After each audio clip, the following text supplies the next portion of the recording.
The dust on Tertius 7 never settled. It just moved from one pile of rubble to another, carried by winds that smelled like burnt metal and death. Marcus Chen sat on a broken cargo container eating his dinner.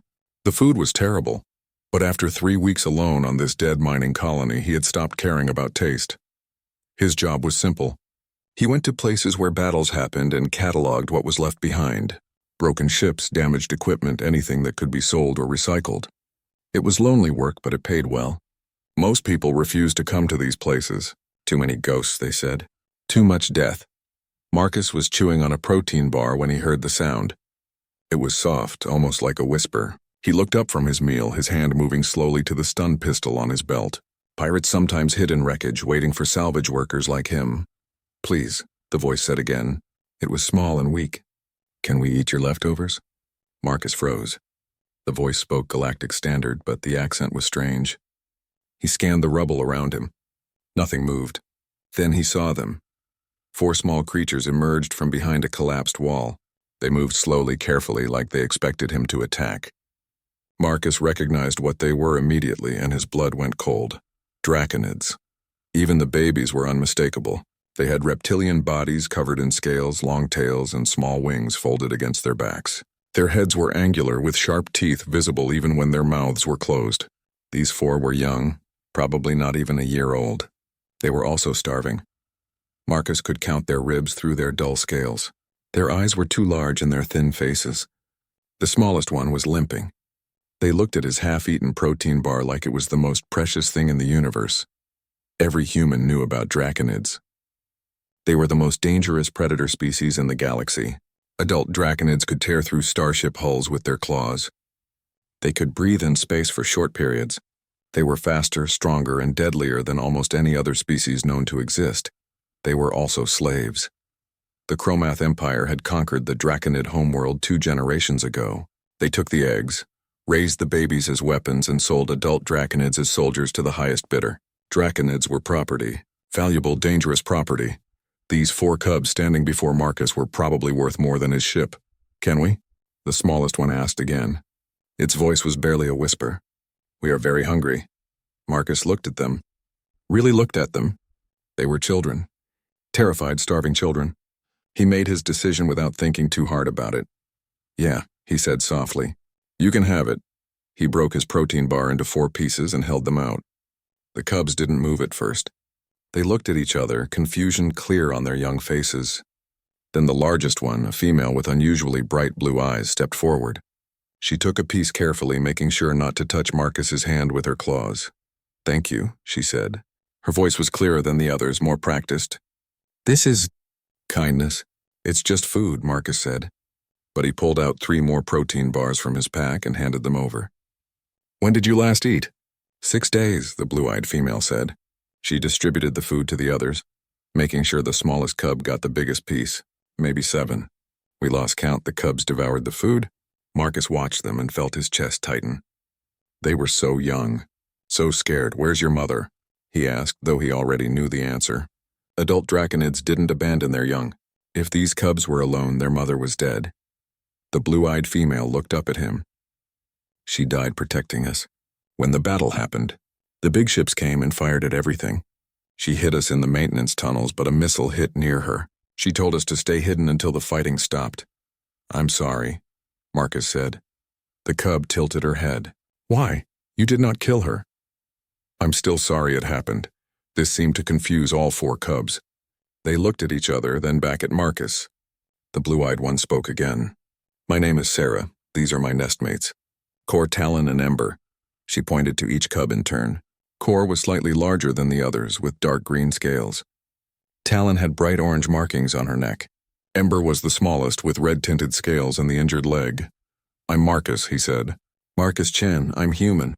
"We know humans," Sarah said. "We have seen them before. They avoid us. All species avoid us. They fear us."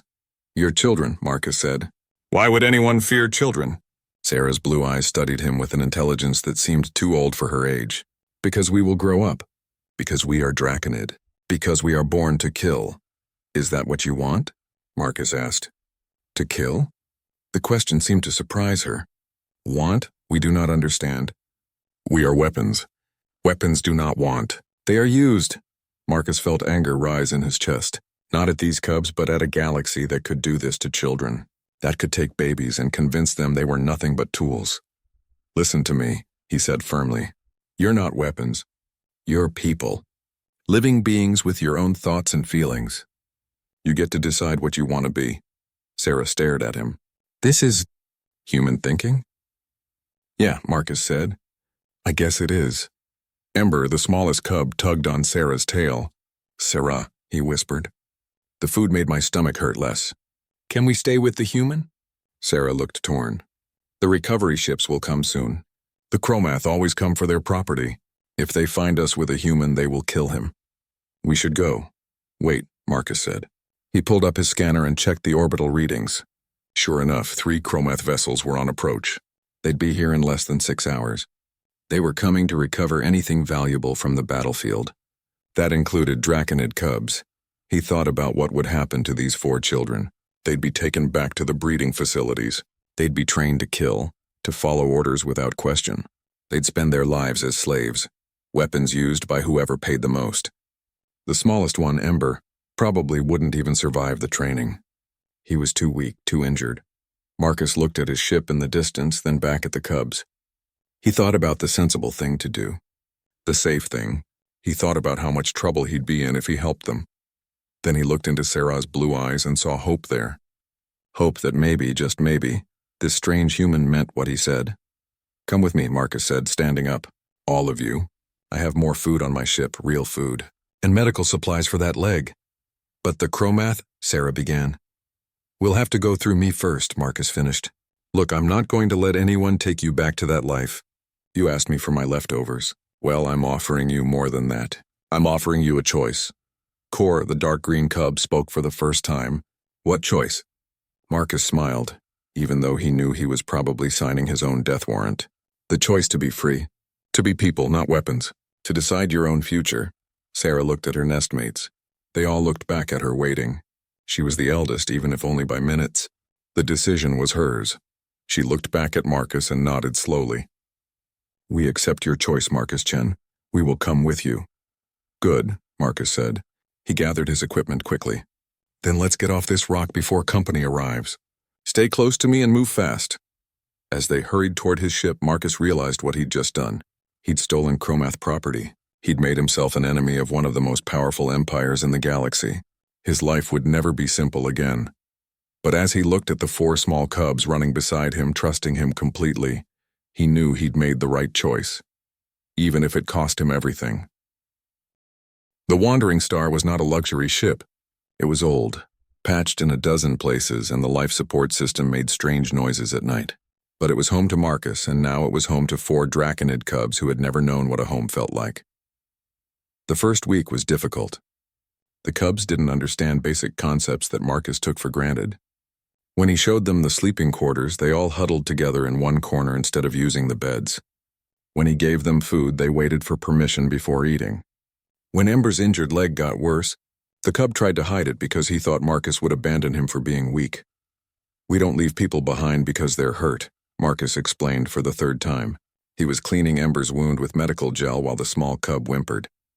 That's not how humans work. But we are not useful if we are broken, Ember said softly. Broken weapons are discarded. You're not a weapon, Marcus said firmly. You're a kid with a hurt leg. And kids deserve to be taken care of. Sarah watched from the doorway. She watched everything Marcus did with those intense blue eyes. She was trying to understand him, trying to figure out if this kindness was real or some kind of trick. Why do you do this? She asked one night. They were in the ship's common area. Marcus was teaching them how to use the food processor. What do you gain from helping us? Marcus thought about the question.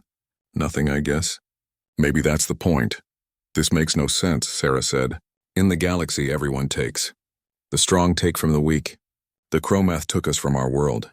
They take our freedom, our future, our choice. You are weak compared to us. Even as cubs, we could hurt you. Yet you give to us freely. This is backward, is it? Marcus asked. He programmed the food processor to make something that resembled meat. The cubs were carnivores, and protein bars weren't enough for growing draconids. Maybe the galaxy has it backward, not me. Core, who was usually quiet, looked up from where he was practicing with a datapad. Marcus had been teaching them to read Galactic Standard properly. "Our mother used to tell us stories," he said slowly. "Before the Chromath took her from the breeding facility, she said our people were once different. We were explorers, artists.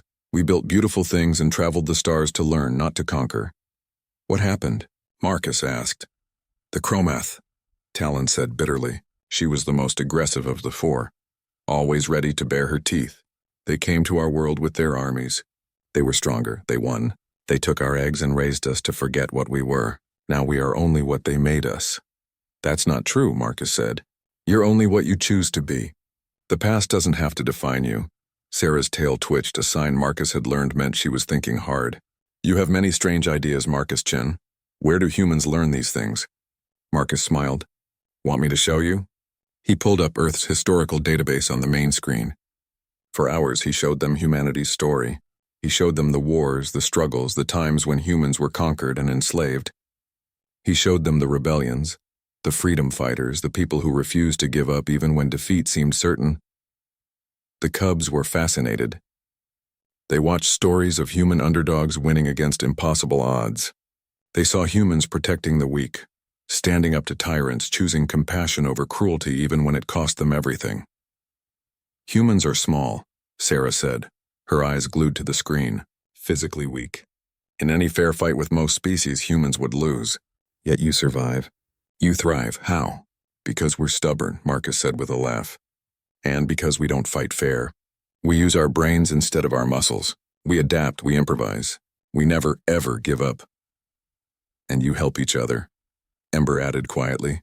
"Even when you are different colors, different nations, different beliefs, you still help." "Eventually," Marcus admitted. "It took us a long time to learn that lesson. We made a lot of mistakes along the way. But yeah, we figured out that we're stronger together." That night, Sarah came to Marcus's quarters. He was reviewing their flight path, trying to figure out where to go next. The Chromath had put out a bulletin about the missing cubs. Every civilized system would be watching for them. "Can I ask you something?" Sarah said from the doorway. "Sure," Marcus said. "Why do humans tell stories about heroes? About people who sacrifice themselves for others? In Chromath training, they teach us that self-preservation is the highest logic. Yet humans glorify those who give up their lives for others. Why?" Marcus leaned back in his chair. "Because those are the people worth remembering. Anyone can look out for themselves. It takes something special to look out for others." Sarah was quiet for a moment. "The Chromath will come for us. You know this. They will not stop. And when they come, they will kill you for stealing their property. Why do you not leave us somewhere? You could be safe." "I could," Marcus agreed. "But then what happens to you four?" "We return to what we were made to be, weapons, slaves, we accept this." "Well, I don't," Marcus said. "And neither should you." "But you will die," Sarah insisted. Her blue eyes were wide with something that looked like fear. Not for herself, but for him. "We are not worth a human life." Marcus stood up and walked over to her. He was tall for a human, but Sarah was already almost as tall as his shoulder. In a few years, she'd tower over him. "Let me tell you something about humans," he said gently. "We have this stupid, irrational belief that every person has value, that everyone deserves a chance at freedom and happiness. We don't measure worth by strength or usefulness. We measure it by the simple fact that you exist and you matter." "This is illogical," Sarah whispered. "Yeah," Marcus agreed. "It probably is. But it's what makes us human." 2 days later, Marcus had to prove his words. They stopped at a small space station to refuel. Marcus thought they'd be safe. The station was in neutral territory, far from Chromath space. He was wrong. Ember's condition had worsened. The cub had developed an infection that Marcus's basic medical supplies couldn't treat. He needed real medicine, the kind that only stations sold. So Marcus did the only thing he could. He left the cubs on the ship and went shopping. He was in the medical supply store when the alarms went off. Chromath soldiers had boarded the station. They were searching every ship. Marcus ran. He grabbed what he needed and sprinted back to his ship, but Chromath soldiers were already at his docking bay. There were 3 of them, fully armored, carrying plasma rifles. They were between Marcus and his ship, between him and the cubs. Marcus wasn't a fighter. He was a salvage worker. He had a stun pistol and a lot of fear. But he thought about 4 scared cubs hiding in his ship. He thought about Ember sick and getting worse. He thought about Sarah's blue eyes asking him why humans helped people even when it cost them everything. He charged. The first soldier never expected it. Marcus wasn't supposed to fight. Humans were supposed to be logical, cautious. They were supposed to run from danger. Marcus slid under the soldier's weapon and fired his stun pistol point blank into an armor joint. The soldier went down. The second soldier aimed at him. Marcus threw a magnetic clamp, a tool he'd grabbed from his belt. It stuck to the soldier's rifle and disrupted the plasma chamber. The weapon exploded in the soldier's hands. The third soldier actually hit him. The plasma blast grazed Marcus's shoulder and he screamed. It hurt more than anything he'd ever felt. But he didn't stop. He rolled, grabbed the first soldier's dropped rifle, and fired wildly. He'd never used a military weapon before. His shots went everywhere. One of them hit the third soldier's helmet. The soldier stumbled back. Marcus didn't wait. He ran for his ship, bleeding and terrified. He made it to the airlock and sealed it behind him. "Sarah," he shouted. "Get us out of here! Hit the emergency launch!" The ship lurched away from the station before the docking clamps were fully released.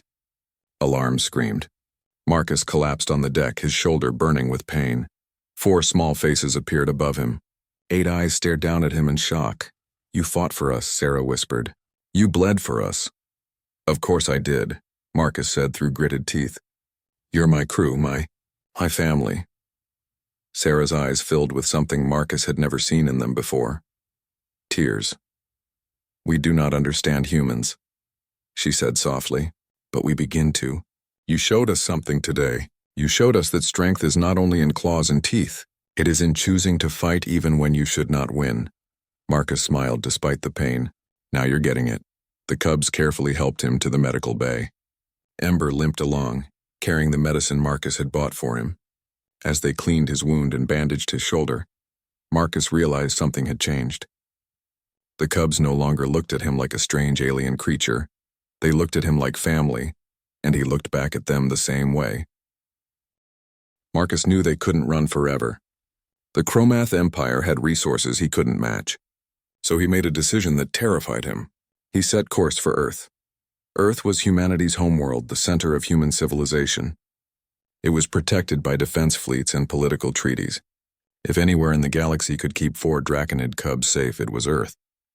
At least, that was what Marcus hoped. The cubs had changed during their 3 months aboard the Wandering Star. They were healthier now, their scales bright and their eyes clear. Ember's leg had healed. They had learned to read, to operate ship systems, to think for themselves. But most importantly, they had learned to laugh. Sarah especially had transformed. She spent hours reading human literature and history. She asked Marcus endless questions about why humans did things the way they did. She was trying to understand not just humans, but herself. "Marcus," she said one evening as they approached the Sol system, "what will your people think when they see us? Will they be afraid?" Marcus looked at the 4 cubs gathered in the common area.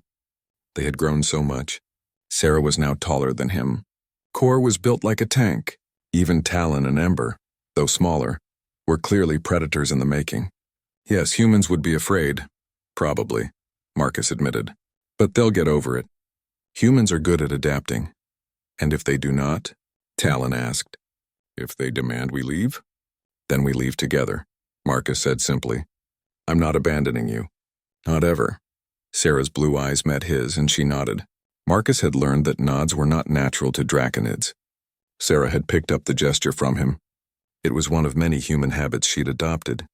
They arrived at Earth 3 days later. Marcus was immediately hailed by the defense fleet. He identified himself and requested permission to land. There was a long pause. Then they told him to proceed to landing pad 7 and to stay in his ship until security arrived. "That doesn't sound good," Kor muttered.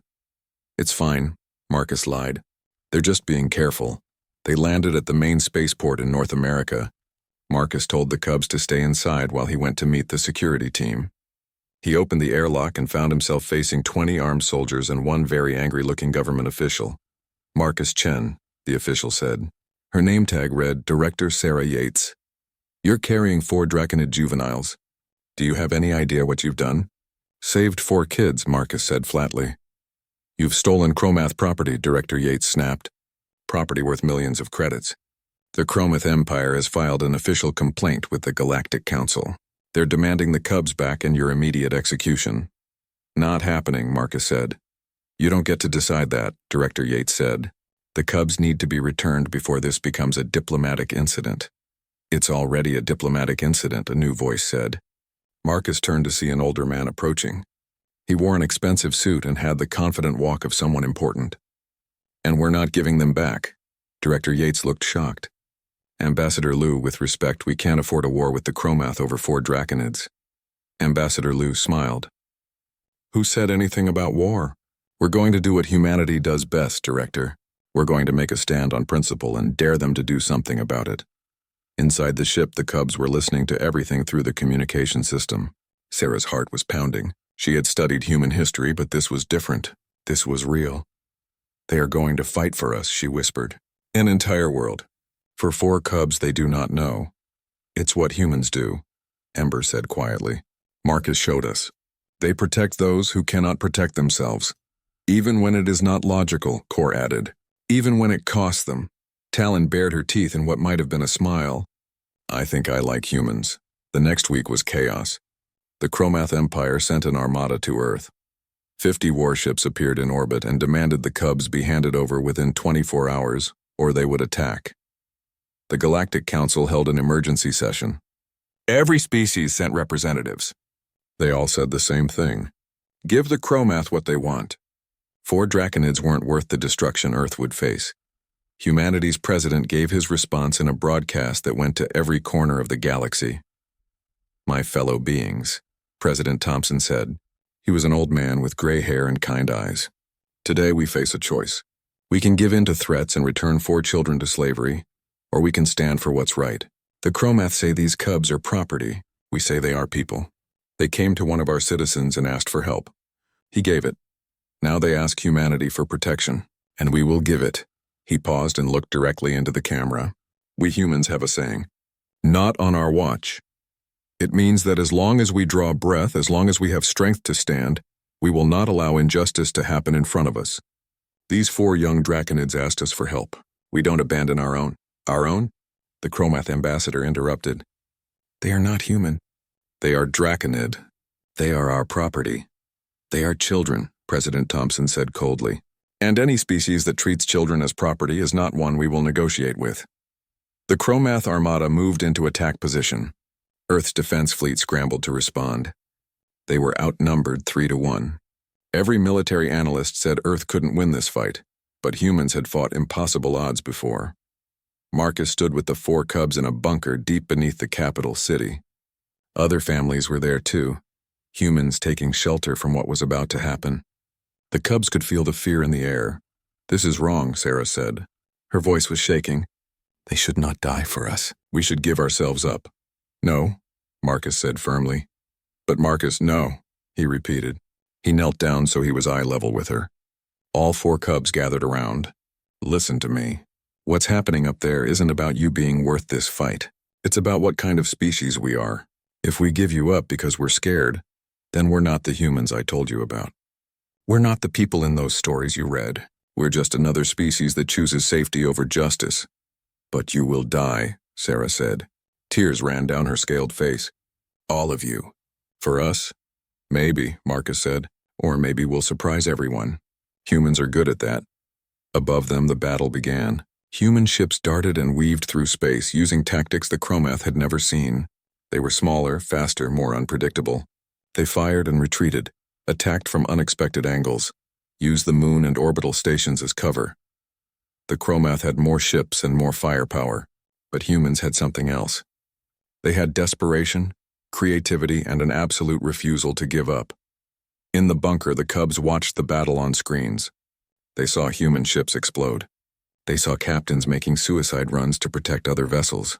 They saw a species that should have surrendered hours ago still fighting with everything they had. Sarah couldn't watch anymore. She turned to her nestmates. We cannot let this continue.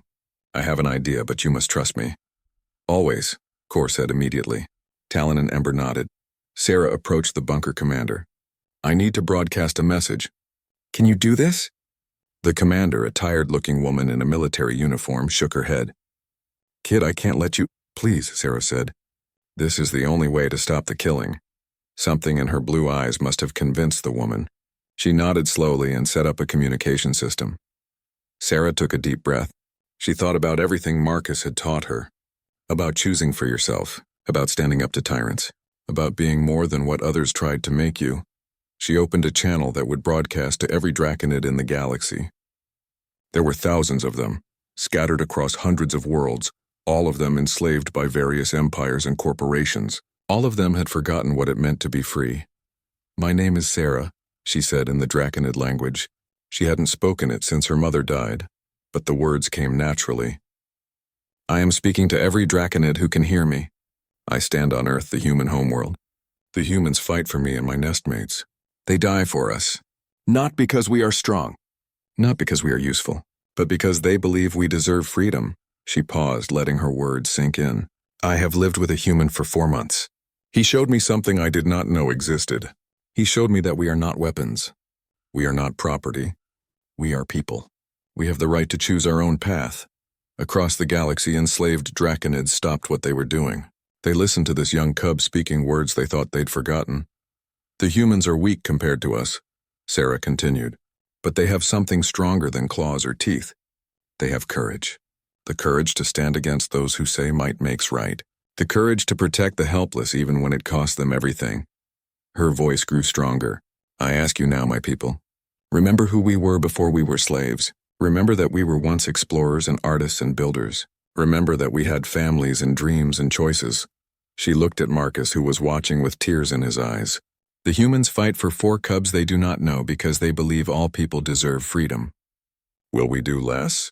Will we stay slaves while one small species shows us what courage really means? Her final words were delivered with all the strength she had. Rise up, remember who you are. Remember what we were born to be. Not weapons, not slaves, but draconids, free and proud. The transmission ended. For a moment, nothing happened. Then reports started flooding in from across the galaxy. On Chromath warships, enslaved draconid soldiers were turning on their masters. On mining colonies, draconid workers, the galaxy was burning, and it was Sarah's fault. At least that was what she told herself in the dark hours of the night. The draconid uprising had spread like fire across hundreds of worlds. Enslaved draconids fought their masters. Some won their freedom. Many died trying. The Chromath Empire collapsed within weeks, torn apart from the inside. Other empires that had used draconid soldiers faced similar rebellions. It was chaos. Beautiful, terrifying chaos. But there was a problem that kept Sarah awake at night. The adult draconids who won their freedom didn't know what to do with it. They had been slaves for so long that freedom felt like an empty room. They had forgotten their culture, their traditions, their purpose. They were warriors without a war, people without a home. And then there were the eggs. The Chromath had maintained breeding facilities on dozens of worlds.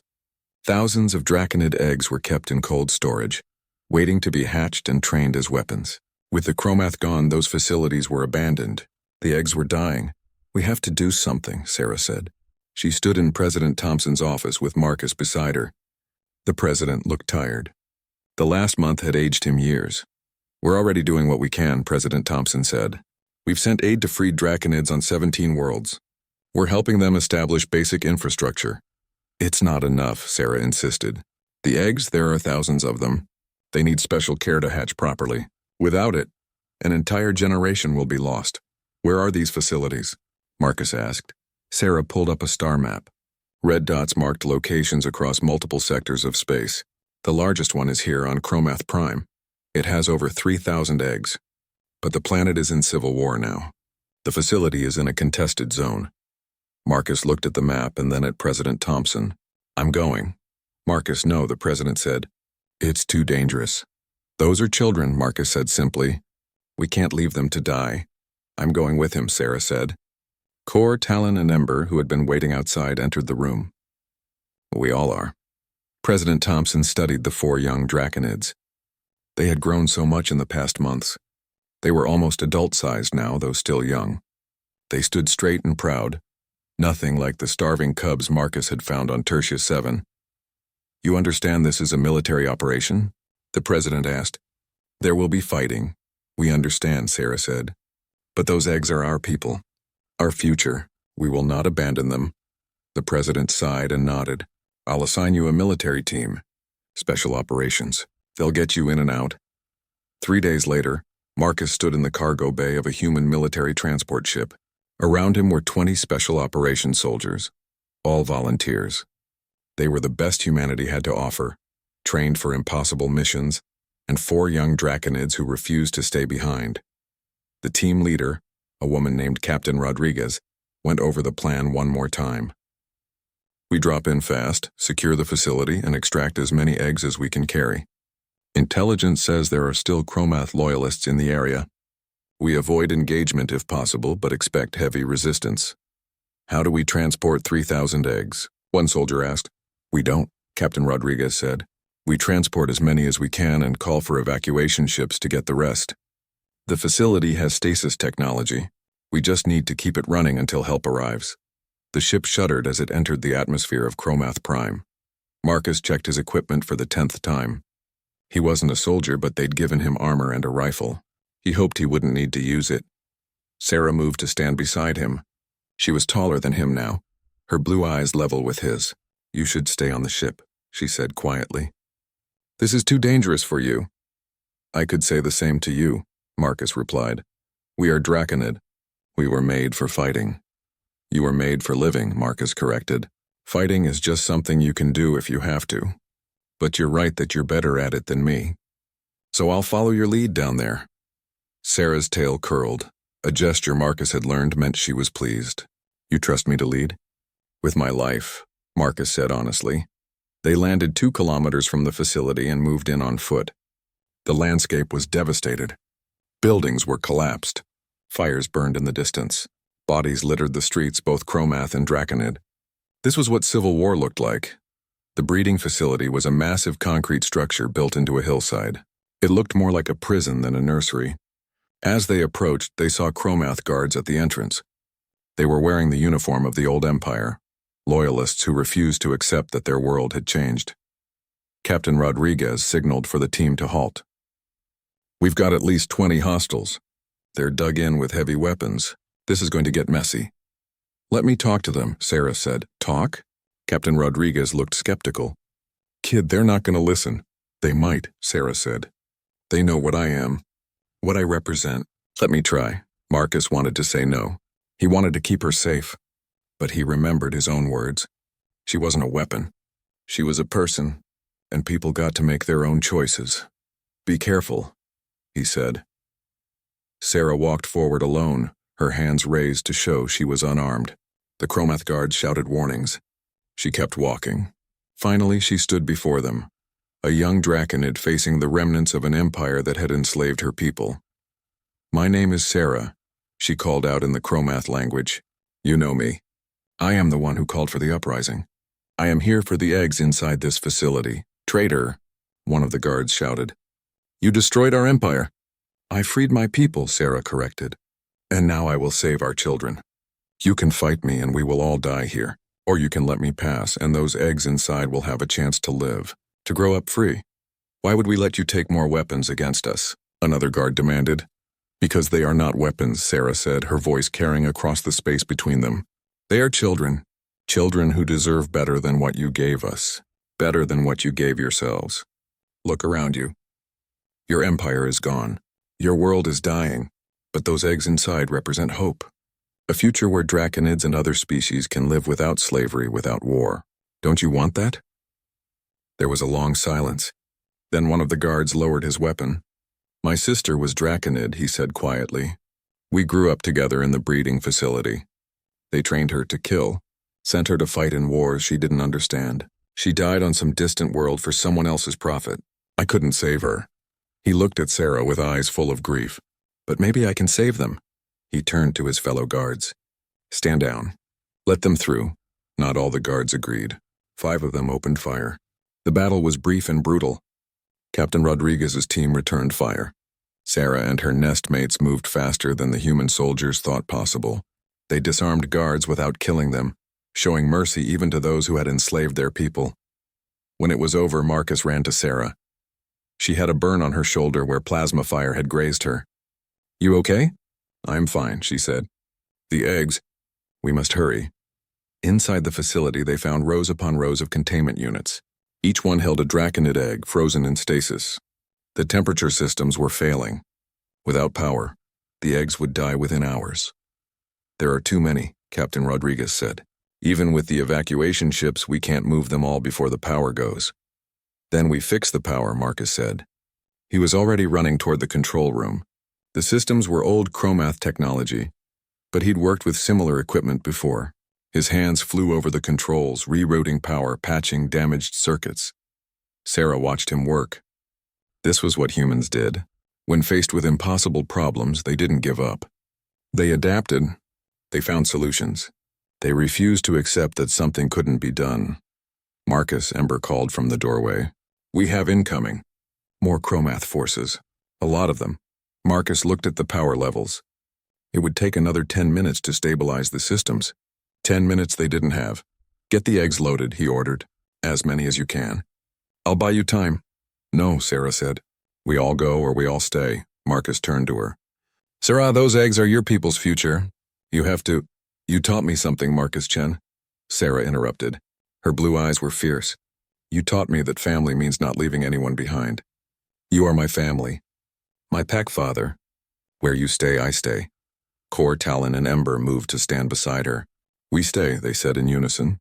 Captain Rodriguez smiled grimly. "Well, we've got a few minutes. Let's make them count. Defensive positions, everyone. Let's show these bastards what happens when you threaten our kids." The chromath forces hit them like a hammer, but they found something they didn't expect. They found humans who fought with tactics and cleverness. They found young draconids who fought with honor and mercy, offering surrender before killing. They found a mixed team that worked together perfectly, covering each other's weaknesses. And they found Marcus Chen, a salvage worker who refused to stop working on the power systems even as plasma fire flew over his head. His hands never stopped moving, never stopped trying to save those eggs. Sarah fought beside him, her body shielding him from enemy fire. She was wounded twice but didn't fall. She had learned from humans what it meant to protect someone you loved. Finally, with a hum that vibrated through the whole facility, 5 years had changed the galaxy in ways no one could have predicted. The Chromath Empire was gone, broken apart and reformed into smaller democratic states. The Draconid species was free for the first time in 2 generations, and on Earth something unprecedented was happening. Draconid eggs were hatching. Marcus stood in the newly built nursery complex in Geneva, watching young Draconids take their first steps. They were beautiful, their scales shimmering in the sunlight that streamed through the windows. Human caretakers moved among them, teaching them to walk, to speak, to play. Beside him, Sarah watched with pride. She was fully grown now, a magnificent example of her species. Her blue eyes were as bright as ever, and through the bond they shared, Marcus could feel her joy. "They will never know slavery," she said softly. "They will grow up free, with choices, with love. Because of you." "Because of us," Marcus corrected. "Humans didn't do this alone. Your people fought for their freedom. We just helped show them it was possible." A small Draconid cub, barely a month old, waddled over to Marcus and grabbed his leg. "Up!" the cub demanded. "Want up?" Marcus laughed and picked up the cub. Through the bond, he felt Sarah's amusement. They could communicate without words now, sharing thoughts and feelings across any distance. It had been strange at first, but now Marcus couldn't imagine life without that connection. "Ambassador Sarah?" a voice called. A young human woman approached, carrying a data pad. "The Galactic Council is ready for your address." Sarah nodded. She had become the unofficial leader of the Draconid people, their voice in galactic politics. At 20 years old, young for a Draconid, she spoke for thousands of freed slaves trying to build a new society. Marcus accompanied her to the council chambers. Core, Talon, and Ember were already there, dressed in formal clothing that looked strange on their reptilian frames. They had each found their own paths. Core worked in education, teaching young Draconids their lost history. Talon led security forces, protecting freed Draconids from those who still saw them as property. Ember, the smallest of them, had become a doctor, dedicating his life to healing. The Galactic Council chamber was filled with representatives from hundreds of species. They all turned to watch as Sarah walked to the central podium. Marcus took a seat in the human section, sending encouragement through their bond. "Honored representatives," Sarah began. Her voice was strong and clear. 5 years ago, I stood on Earth and called for my people to remember who they were. Today, I stand before you to speak of who we will become. She activated a hologram showing Draconid settlements across dozens of worlds. We are no longer slaves. We are no longer weapons. We are builders, teachers, artists, and healers. We are people reclaiming a culture that was nearly destroyed. A representative from the Vaccine Consortium stood. With respect, Ambassador, many of us still fear your people. Draconids are powerful. What guarantee do we have that you will not use that power to take revenge on those who enslaved you? Sarah's tail twitched. Marcus felt her flash of anger through the bond, but her voice remained calm. You want a guarantee? I cannot give you one written in law or treaty. I can only tell you what humans taught us. They taught us that true strength is not in domination, but in protection. Not in revenge, but in justice. Not in taking, but in giving. She paused, letting her words sink in. Humans are physically weaker than most species in this galaxy. Yet they are the ones who stood against an empire to protect 4 starving cubs. They are the ones who taught us that kindness is not weakness, that mercy is not surrender, that every life has value, regardless of strength or usefulness. Another representative spoke up, this time from a species Marcus didn't recognize. The humans have offered a formal alliance with the Draconid people. Many see this as humanity attempting to create a military partnership with the galaxy's most dangerous warriors. Marcus felt Sarah's amusement through the bond before she spoke. Then many do not understand humans at all. Humanity did not help us to gain weapons. They helped us because they saw people who needed help. It is that simple. That human. She looked directly at the human delegation. President Thompson smiled back at her. Humanity taught us something that this council should remember. You cannot measure a civilization by its weapons or its wealth. You measure it by how it treats those who cannot defend themselves. By that standard, humanity is the most advanced species in this galaxy. The chamber erupted in argument. Some species agreed, others protested, but Sarah wasn't finished. I propose something new, she said, her voice cutting through the noise. A formal partnership between humans and Draconids. Not a military alliance, a cultural exchange. We will share our strength. They will share their wisdom. Together, we will work to end slavery in all its forms across the galaxy. And who decides what is slavery? Someone challenged. Anyone who can ask the question, would I want this for myself? Sarah answered. It is not complicated. If you would not want to be owned, do not own others. If you would not want your children raised as weapons, do not raise others' children that way. These are simple truths. Children understand them. Why can't we? The debate continued for hours. In the end, the council agreed to establish a joint human Draconid committee to investigate slavery and forced labor across the galaxy. It wasn't everything Sarah had hoped for, but it was a start. After the session, Marcus found her standing on a balcony overlooking the city. Geneva was beautiful at sunset, lights beginning to glow as darkness fell. You did well, he said, standing beside her. I spoke words, Sarah said. Words are easy. Change is hard. Change is already happening, Marcus reminded her. 5 years ago, Draconids were slaves. Today they're free. 5 years ago, humans and Draconids barely knew each other. Today our children play together in parks. Sarah smiled. This is true.